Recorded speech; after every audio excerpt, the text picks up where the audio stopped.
গত 24শে জুলাই নন্দন 3-এ প্রদর্শিত হলো নবদুর্গার একটি বিশেষ শো।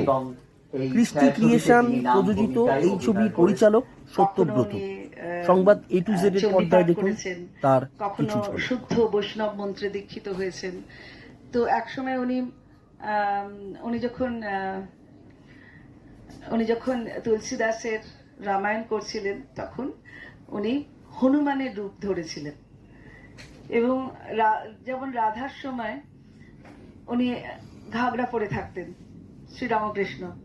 তো উনি মানে তার জ্ঞানের অভাব রয়েছে, নিশ্চয়ই রয়েছে, নাম্বার 1।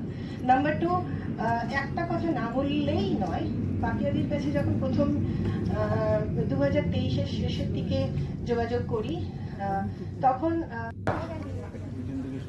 অনেক দিনের শ্রম আজকে একটা পূর্ণতা পেয়েছে। বিশেষ করে আমরা যখন এই ছবিটা করছিলাম সেই সময়ের পুরনো কথা বলতে